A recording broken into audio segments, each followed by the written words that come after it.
নবীজি বলেন, কোন বান্দাকে যখন কবরের মধ্যে রাখা হয়, রাখার পর ওয়াতুল্লিয়া, আমাকে আপনাকে মরণের পর যখন বাসতলায় রেখে আসা হবে, আসার পর তুয়াল্লিয়া, আমাকে আপনাকে যখন পিছনে রাইখা যাহাবা আসহাবুহু, সাথীরা যখন চলে আসবে।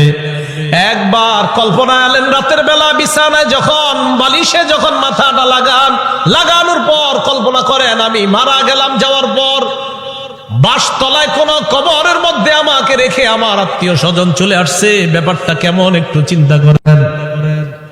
আল্লাহ নবী কয়, কোন ব্যক্তিকে কবরের মধ্যে রাখার পর তুয়াল্লিয়া, কবরটা পিছনে রেখা যাবা আসহাবুহু, যখন তার সাথীরা চলে আসে, বাবা চলে আসে, ভাই চলে আসে, সন্তানরা চলে আসে, আত্মীয় স্বজন সবাই চলে আসে, আল্লাহ নবী বলেন বেশি দূর যায় না, হাত্তা ইন্নাহু লা ইয়াসমাউ কুরআনি আলিহিম, আমরা যে হাইটা হাইটা আসি, আমাদের হাঁটার পায়ের জুতার আওয়াজগুলা ওই কবরবাসী শুনতে পায়।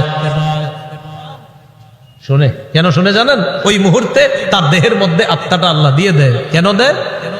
ফায়াতিয়ানিহি মালাকান, দুইজন ফেরেশতা তার কাছে আসে। এটা আবু দাউদের বর্ণনা আর বুখারীর বর্ণনা। আতাহু মালাকান ফাআকআদা, আবু দাউদের বর্ণনা ফায়ুকঈদানি, দুই ফেরেশতা এসে তারে বসায়, বসানোর পর তারে প্রশ্ন করে। এর মধ্যে তিন প্রশ্নের মধ্যে একটা প্রশ্ন হলো আল্লাহ নবীর ব্যাপারে জানতে চায়, তাকে চিনুনি? ওই ব্যক্তি ইমানদার হলে যদি তিনটা জবাব সুন্দরভাবে দেয়, আর আল্লাহ নবীর ব্যাপারে যদি বলে আশহাদু আন্না মুহাম্মাদার রাসূলুল্লাহ, আমি সাক্ষী দিচ্ছি তিনি আল্লাহর রাসূল, এই কথা বলার পর ওই ব্যক্তিকে বলা হবে উনজুর ইলা মাকআদিকা মিনান নার, তুমি তোমার জাহান্নামের আসনটার দিকে তাকাও, এটা তোমার জাহান্নামের আসন। তো এই ব্যক্তি জাহান্নামের আসনের দিকে তাকাবে।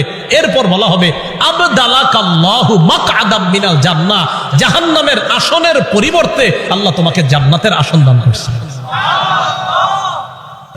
আবু হুরায়রা রাদিয়াল্লাহু তাআলা আনহুর বর্ণনা, তিনি বলেন খরাজা রাসূলুল্লাহ সাল্লাল্লাহু আলাইহি ওয়াসাল্লাম যাতা ইয়াউমিন আও যাতা লাইলা, একদিন রাতে অথবা দিনে রাসূল বাসা থেকে বের হলেন। কোথা থেকে বের হইছে? রাতে বা দিনে।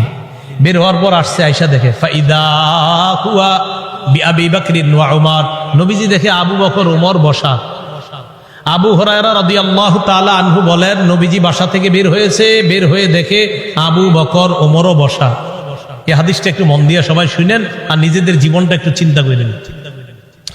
নবীজি তাদের দুইজনকে প্রশ্ন করলেন, আবু বকর এবং ওমর, এই দুই সাহাবী, বিখ্যাত দুই সাহাবীকে প্রশ্ন করলেন, আচ্ছা তোমরা এইখানে এই মুহূর্তে কেন? মা আখরাজাকুমা ফি হাদিহিস সাআহ, এই সময়ে তোমরা এখানে কেন? অসময়ে মানে এই সময় মানে অসময়ে, আরে এই সময়ে তোমরা এখানে কেন? এই হাদিস দ্বারা বোঝা যায় সাধারণত যেই সময় মানুষ ঘর থেকে বেশি একটা বের হয় না, ওই সময়ে নবীও বের হইলেন, আবু বকরও বের হয়েছে, ওমরও বের হয়েছে।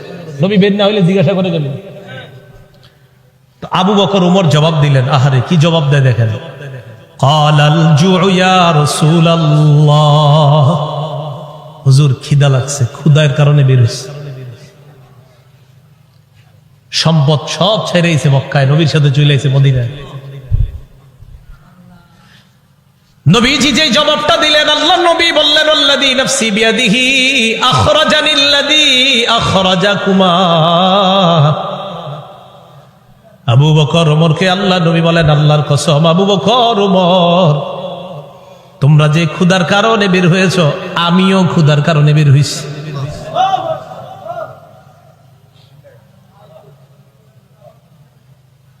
আমি যখন এটা পড়ছি, বিশ্বাস করেন কি দেখেন, দুই সাহাবীর আগে বলছে কেন বেরোছো? হুজুর ক্ষুধা। নবীজি কয় আমিও তো ক্ষুধায় বেরোছি।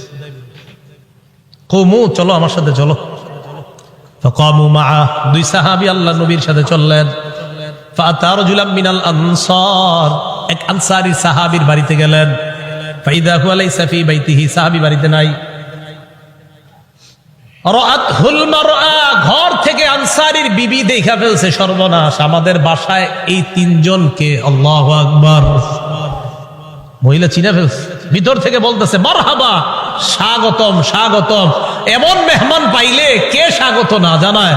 আরে সাহাবী রাসূলুল্লাহ সাল্লাল্লাহু আলাইহি সাল্লাম আর আবু বকর ওমরকে যখন আনসারী সাহাবীর বিবি দেখলেন, ভিতর থেকে বলা শুরু করলেন, স্বাগতম স্বাগতম, আপনারা ভিতরে আসেন, ঘরে বসেন। নবীজি ঘরে গিয়ে বললেন, এই না ফুলান, স্বামী কোথায়? মহিলা ভিতর থেকে জবাব দিলেন, যাহাবা ইস্তাজিবু লানা মিনাল মা, হুজুর বৃষ্টি পানি আনতে গেছে আমাদের জন্য। এবার দেখেন কি হয়, ইতিমধ্যে আনসারী সাহাবী আসছে। আসার পর সাহাবী দেখে বাসায় নবীজি, আবু বকর ওমর। আচ্ছা একটু ভাবেন তো মনে মনে, ওই যুগে যদি আপনি হইতেন আর যদি বাড়িতে গিয়ে দেখতেন হঠাৎ নবীজি আর আবু বকর ওমর আপনার ঘরে।